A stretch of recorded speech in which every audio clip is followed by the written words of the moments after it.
پا سکتے، اور کہتے ہیں کہ جب ہم مر کر بوسیدہ ہڈیاں اور چور چور ہو جائیں گے تو کیا اثر نو پیدا ہو کر اٹھیں گے؟ کہہ دو کہ خواہ تم پتھر ہو جاؤ یا لوہا یا کوئی اور چیز جو تمہارے نزدیک پتھر اور لوہے سے بھی بڑی سخت ہو، جھٹ کہیں گے کہ بھلا ہمیں دوبارہ کون جلائے گا؟ کہہ دو کہ وہی جس نے تم کو پہلی بار پیدا کیا، تو تعجب سے تمہارے آگے سر ہلائیں گے اور پوچھیں گے کہ ایسا کب ہوگا؟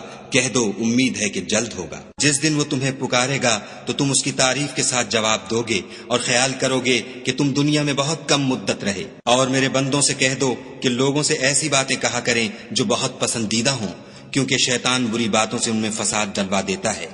کچھ شک نہیں کہ شیطان انسان کا کھلا دشمن ہے۔ تمہارا پروردگار تم سے خوب واقف ہے، اگر چاہے تو تم پر رحم کرے یا اگر چاہے تو تمہیں عذاب دے، اور ہم نے تم کو ان پر داروغہ بنا کر نہیں بھیجا۔ اور جو لوگ آسمانوں اور زمین میں ہیں تمہارا پروردگار ان سے خوب واقف ہے، اور ہم نے بعض پیغمبروں کو بعض پر فضیلت بخشی اور داؤد کو زبور عنایت کی۔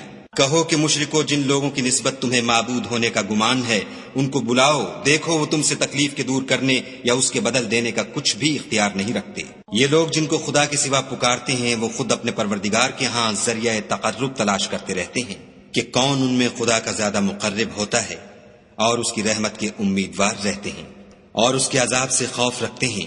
بے شک تمہارے پروردگار کا عذاب ڈرنے کی چیز ہے، اور کفر کرنے والوں کی کوئی بستی نہیں مگر قیامت کے دن سے پہلے ہم اسے ہلاک کر دیں گے یا سخت عذاب سے معذب کریں گے۔ یہ کتاب یعنی تقدیر میں لکھا جا چکا ہے۔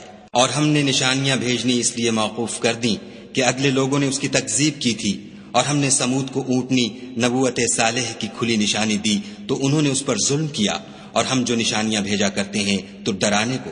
جب ہم نے تم سے کہا کہ تمہارا پروردگار لوگوں کو احاطہ کیے ہوئے ہے، اور جو نمائش ہم نے تمہیں دکھائی اس کو لوگوں کے لیے آزمائش کیا، اور اسی طرح تھوہر کے درخت کو جس پر قرآن میں لعنت کی گئی، اور ہم انہیں ڈراتے ہیں تو ان کو اس سے بڑی سخت سرکشی پیدا ہوتی ہے۔